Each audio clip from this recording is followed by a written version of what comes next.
नमस्कार दोस्तों, मैं नरेंद्र कुमार न्यूरेटिक्स कंपटीशन क्लासेस में आपका स्वागत है। 17 तारीख को जो अग्निवीर का जो एग्ज़ाम ऑनलाइन हुआ है तो उसमें जो क्वेश्चन आए हैं तो उन पर आज हम लोग डिस्कस करेंगे। और हमारी कोचिंग के जो छात्र वहाँ गए थे उन्होंने हमें ये क्वेश्चन बताए हैं कि सर जो आपकी क्लास में जो क्वेश्चन पढ़ाए गए थे वो वही क्वेश्चन आए हुए हैं। तो पहला क्वेश्चन ये था कि आगरा में कौन सा मकबरा है।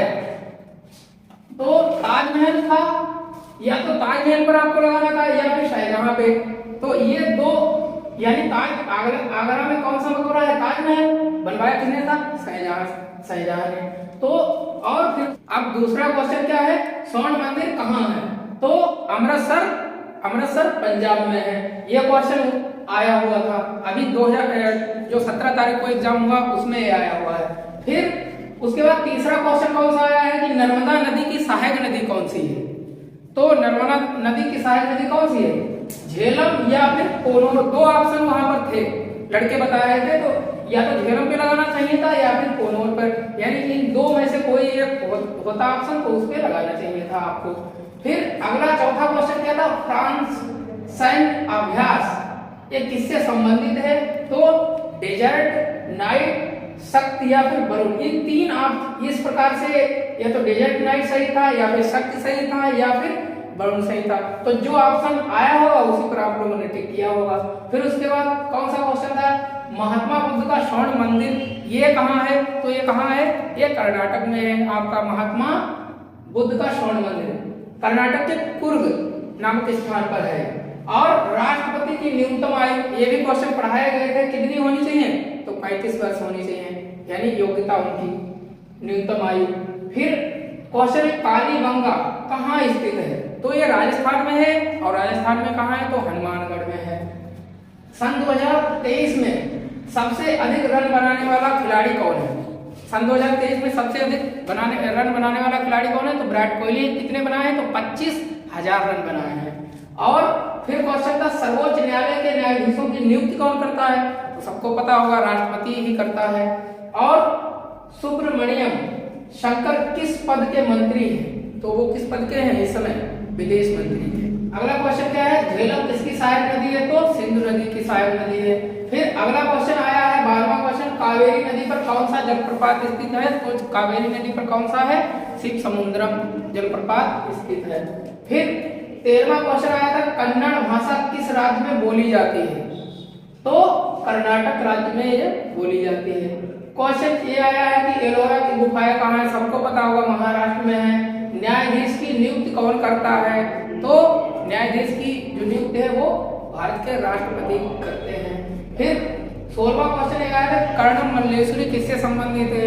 तो कर्णम मल्लेश्वरी किससे, वेट लिफ्टर हैं या भारोत्तोलक, वजन उठाने के मामले में ये सबसे आगे हैं, यानी वेट लिफ्टर हैं और भारोत्तोलक भी इनको कहा जाता है हिंदी में। फिर क्वेश्चन 17वां था, सेवाग्राम आश्रम की स्थापना 1936 में की गई है। फिर क्वेश्चन है, सिंधु घाटी सभ्यता का मुख्य व्यवसाय ये पूछ लिया गया है। तो मुख्य व्यवसाय क्या था उस समय, तो कृषि थी। फिर गुप्त काल के जो वास्तविक संस्थापक हैं वो कौन है, तो चंद्रगुप्त प्रथम थे। फिर HTML का फुल फॉर्म पूछा गया, हाइपर टेक्स्ट मार्कअप लैंग्वेज, ये फुल फॉर्म पूछा गया है। और फिर सोनपुर का मेला कहाँ ये लगता है, तो बिहार में है, विश्व का पशु मेला है। अगला क्वेश्चन है 22वां, श्री हरिकोटा स्थित है, तो आंध्र प्रदेश में स्थित है। 23वां क्वेश्चन क्या है, मुगल वंश का अंतिम शासक कौन है, तो बहादुर शाह जफर द्वितीय। फिर है जनरल डायर को किसने मारा, तो उधम सिंह ने मारा है। उसके बाद क्या है, रूस की राजधानी आपसे एक पूछी गई थी, रूस की राजधानी क्या है, मॉस्को है। फिर आपसे देखो कितना सरल क्वेश्चन पूछ लिया, रामायण के लेखक कौन है, तो कौन है, वाल्मीकि हैं। भारत के पहले वित्त मंत्री पूछा गया है, तो क्या है, षणमुगम चेट्टी। उसके बाद पानीपत का प्रथम युद्ध, पानीपत के सारे युद्ध पढ़ के जाना है आपको। पानीपत का प्रथम युद्ध कब हुआ, 1526 में हुआ। फिर क्वेश्चन पूछा गया कि दिल्ली किस नदी के तट पर है, तो किस नदी के तट पर है, यमुना के। फिर LPW का संबंध किस खेल से है, तो क्रिकेट से है। फिर है विश्व स्वास्थ्य संगठन का मुख्यालय, कई बार ये पढ़ाया गया है। कहाँ है? तो जेनेवा में है, स्विट्जरलैंड में है। अब ये क्वेश्चन हम लोगों को इतने ही मिले हैं। अब विज्ञान वाले सर आपको बताएंगे विज्ञान के क्वेश्चन। हेलो दोस्तों, नमस्कार। जैसा कि आपको नारायण सर ने जो कल 17 तारीख में अग्निवीर के सारे शिफ्टों में क्वेश्चन आए थे जीएस के, उनके बारे में डिस्कस किया था। मैं जयसंत कुमार, मैं आपके लिए लेके आया हूँ जो साइंस में पूछे गए सभी शिफ्टों में क्वेश्चन हैं, उनके बारे में हम चर्चा करेंगे जो हमारे बच्चों ने हमारे पास भेजे हैं। सबसे पहला क्वेश्चन है, व्यक्ति का वैचारिक प्रतिबिंब किस दर्पण में बनता है?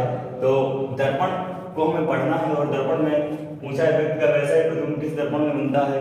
तो समतल दर्पण में उस तरीके का ही प्रतिबिंब बनता है जैसा कि वास्तविक प्रतिबिंब होता है। दूसरा, दर्पण में हमें उत्तल दर्पण भी पढ़ना है, अवतल दर्पण भी पढ़ना है। दर्पण के बारे में सारी जानकारी हमें पढ़ के जाना है। दूसरा क्वेश्चन था, हीटर की कुंडली का तार किस धातु का बना होता है? हम इसके बारे में हमने चर्चा की थी आपको अपनी क्लास में, तो बताया था हीटर की कुंडली का जो तार है वो नाइक्रोम का बना होता है और मिश्र धातु होती है। इसके साथ साथ में अगर आपसे पूछे विद्युत स्त्री, इसका तार पूछे किस धातु का बना होता है? तो इसका भी जो तार होता है वो नाइक्रोम का बना होता है। तीसरा क्वेश्चन हमारा है, पीलिया किस के कारण होता है? तो पीलिया, सबसे पहला रोगों में देखें, पीलिया एक विषाणुजनित बीमारी है, यही पूछा था आपको, विषाणु पे टिक कर देना था। फिर विषाणु के नाम से पीलिया किसको प्रभावित करती है? तो पीलिया जो है हमारी यकृत लीवर को प्रभावित करती है। लीवर को प्रभावित करने के बाद इसको जॉन्डिस के नाम से जाना जाता है। चौथा क्वेश्चन था, हीमोग्लोबिन में पाया जाने वाला तत्व कौन सा होता है या हीमोग्लोबिन में कौन सा तत्व पाया जाता है? इस तरीके से बच्चों ने कमेंट किया था कि सर ये क्वेश्चन आया था। तो हीमोग्लोबिन में पाया जाने वाला तत्व जो होता है वो लोहा होता है। लोहा को आयरन या Fe भी हो सकता है आपका ऑप्शन में, जो ऑप्शन हो उस हिसाब से आपको आंसर देना था वहां पे। अगला क्वेश्चन था, यकृत के नीचे जो भूरे रंग की पाई जाती है उसको क्या कहते हैं? या यकृत के नीचे जो भूरे रंग का भाग होता है उसको क्या कहते हैं? यकृत के नीचे जो भूरे रंग का पाया जाता है वहां अग्नाशय ग्रंथि होती है। और उसके बाद में हमारा क्वेश्चन था, मानव के किस अंग को आवाज तंत्र कहा जाता है? मानव के किस यंत्र को आवाज तंत्र कहा जाता है? इसके बारे में हमने चर्चा की थी। इसमें वाक यंत्र होगा या स्वर यंत्र, दोनों में से कोई भी ऑप्शन होता, आपको सही वाले ऑप्शन को सही करना था। फिर हमारा अगला क्वेश्चन है, अम्ल व क्षार को मिलाने पर कौन सी अभिक्रिया होती है? हमने जब आपको अम्ल पढ़ाया था और क्षार पढ़ाया था तब बताया था उसके बीच की जो भाग होता है जिसको उदासीन कहते हैं, उसका पीएच मान 7 बताया था। उसी को जब हम अम्ल व क्षार को आपस में क्रिया कराएंगे तो वहां पे उदासीनीकरण की क्रिया होगी, उदासीनीकरण की क्रिया होगी। अगला क्वेश्चन था, जैविक पदार्थ क्या होते हैं? जैविक पदार्थ के बारे में हमने आप सभी से चर्चा की थी विस्तृत रूप से। जैविक पदार्थ वे सजीव जिनमें जीवन हो जैविक पदार्थ में आएंगे। सभी सजीव जिनमें जीवन होता है जैविक पदार्थ होते हैं। जैसे सबसे पहले इसमें हरे पेड़ पौधे आएंगे, पेड़ पौधे, फिर जंतु, जानवर और मनुष्य, सारे जिनमें जीवन हो वो सभी जैविक पदार्थ के अंतर्गत आएंगे। फिर प्लास्टर ऑफ पेरिस का सिर्फ सूत्र पूछा गया था आपसे। मैंने ये भी आप लोगों को जब सूत्र लिखा रहे थे तो प्लास्टर ऑफ पेरिस का सूत्र बताया था। इसका सूत्र CaSO4 × ½ होता है और इसमें जिप्सम के साथ साथ में जल का आधा अणु का भी निष्कासन होता है। लास्ट क्वेश्चन जो बच्चों ने हमें कमेंट करके बताया था, पूछा था, वायु वाक्स से प्रसिद्ध है? तो सौर यंत्र या वाक यंत्र वायु वाक्स के नाम से प्रसिद्ध है। और अगला क्वेश्चन है, टाइफाइड किससे होता है? तो टाइफाइड जीवाणुजनित रोग है और जीवाणुजनित हमने आपको सारे रोग पढ़ाए थे। फिर अगला क्वेश्चन है, एस्टिक अम्ल का सूत्र क्या है? एस्टिक अम्ल का सूत्र CH3COOH है और जितने भी सूत्र हैं हमने आपको अपनी मैराथन क्लास में करवाए थे।